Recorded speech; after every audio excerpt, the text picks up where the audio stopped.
a similar effect, but there's not enough scientific evidence to say for certain. Equine chiropractic work focuses primarily on the diagnosis, treatment, and management of horses' musculoskeletal systems. In order to increase mobility, reduce discomfort, and improve like general health and performance, basically what happens is it's like physical adjustments and manipulation of the spine and joints. And I don't know if you guys have ever seen chiropractic work, but like on humans, but it makes a really loud like cracking noise as you do it. And on horses, it's even louder. And I was gonna put a video in, but then I forgot, and I'm really sorry. But some of the benefits that it can have are enhanced performance, which the enhancements in the joint functionality and mobility results in improvements of the horse's performance, especially with competition horses. And it can help refine their movement patterns and result in better performance in competitions, so you can win, which is really good. The next it can help with is pain relief. And basically how it does this, it alleviates pain related to the musculoskeletal problems. And it does this by targeting the underlying causes of discomfort, like misalignments or limited mobility. And when they get this, they may experience decreased pain, and it enhances overall comfort. The nervous system of the horse regulates everything from muscle activity to the functions of the internal organs. So chiropractic treatments assist in maintaining proper spinal alignment, which enhances overall nervous system performance, and it helps promote health and wellness. The last one is it can significantly accelerate healing process, especially after an injury and stuff, because it helps to enhance blood flow, which can help decrease inflammation. So horses that are in recovery from injuries and surgeries can help, these adjustments can be very beneficial as a component of the rehabilitation strategy, which can potentially shorten their recovery. Unfortunately, depending on the horse, chiropractor, and problem, chiropractic work can also be damaging to a horse. The first up is injury risk. Improper chiropractic adjustments can lead to harm to the horse, such as muscle strains, nerve injuries, and aggravation of pre-existing conditions. So it's really important that it's only carried out by certified professionals who actually know what they're doing. Next is misdiagnosis, and there is a possibility with this that the chiropractic evaluation cannot pinpoint the horse's problem, and so treatment may not be effective. And so this could mean that the actual medical care that they need is delayed, which you could see was a bad thing. The next is certain horse owners may depend too much on chiropractic care and neglect other veterinary interventions and prevention strategies. And while chiropractic methods can be very effective, they have to be included in an approach and a routine with veterinary examinations and other suitable treatments instead of just its own treatment. The last is cost, and the expenses associated with equine chiropractic services can be pretty high. So especially when there's multiple, there we go.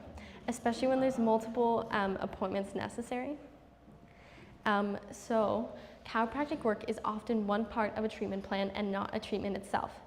Horses in need of chiropractic work present with symptoms such as poor performance, lameness, stiffness, body pain, abnormal posture and top line, and even muscle atrophy. Okay, next up we have extracorporeal shockwave therapy. So basically, extracorporeal shockwave therapy, or ESTW, is a method used by both horse owners and veterinarians to treat lameness, tightness in muscles, and promote overall health and suppleness. Vets usually use it to treat arthritis and its side effects, as well as ligament injuries. Basically how it works is it produces a high energy shockwave by applying pressure to the tissue underneath and stimulating blood flow and tissue repair. And it does this by triggering small amounts of tissue damage, which stimulates the blood flow and leads in more nutrients and oxygen being delivered to the area. These shock waves are basically sound energy, which is generated by the machine, and the shock waves also trigger the form of cavitation bubbles to form in the muscles. So basically, these little sound bubbles form in the muscles, and then they implode, and it generates more shock waves. ESTW has also been found to improve bone density, and while there's not enough research to back it up, many vets have found density to improve in areas where it's used.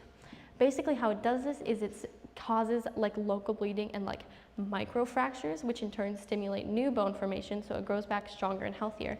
And you can see in the photos right here, the one on the right is the before and the one on the left is after, and you can see visibly like considerable improvement, which is a really good thing because it means the horse can be less prone to breaks and fractures and stuff. In tendons, ESTW has been found to cause a very similar effect.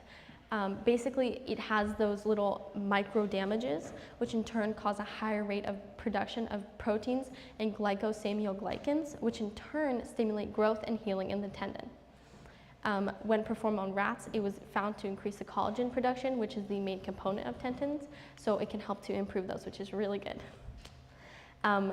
ESTW is most commonly used on ligament injuries, and while there's not enough evidence to say for what, it's been really helpful. And basically what it is used on is it's called suspensory ligament desmitis, which is like the deterioration or injury to the suspensory muscle. One of the most prominent studies focused on how fast a horse with suspensory desmitis can return to work with ESTW incorporated into their treatment plan after a year. And basically, a higher percentage of the horses that had suspensory desmitis and were treated with ESTW recovered better and were back into full work or more than the horses that were just treated with plasma. ESTW has also gained a lot of popularity as a therapy in many veterinarians' treatment plans to help with osteoarthritis or just arthritis. ESTW is most commonly used by veterinarians to treat bone spavin and arthritis of the lower hocks. And in one study, a horse's knee joints were experimentally made to develop arthritis, and some of the study population received 2 treatments spaced 2 weeks apart, and the horses with ESTW had lower lameness scores than the control groups. Although ESTW may also give pain control to other areas, it's most commonly incorporated into treatment plans for back discomfort caused by impinging dorsal spinous processes, more commonly known as kissing spine. And basically what kissing spine is you have all the vertebrae of the spine, but sometimes in some horses, they can become too close together and touch or just put pressure on what's between them, which can cause the horse a lot of back pain and sensitivity. And so what ESTW helps with is it lowers the conduction velocity of the sensory nerves in the treated area. So basically it like lowers the brain capacity to receive pain signals from that area. And multiple studies have examined the use of ESTW for back pain, and one found lower levels of sensitivity to pressure on the back after 56 days post-treatment. Another research project that investigated the impact of ESTW was on forelimb lameness. And basically it indicated pain relieving effects that are comparable to those of local anesthetics, and in some instances can remain for up to 2 days. In summary, these studies show that shockwave therapy can provide horses with moderate pain relief, both short-term and potentially long-term. And my Masterworks advisor, the lovely Lynn, has brought in her shockwave machine. So was there any volunteers who would like to feel it? I'm not going to pick any of the 9s.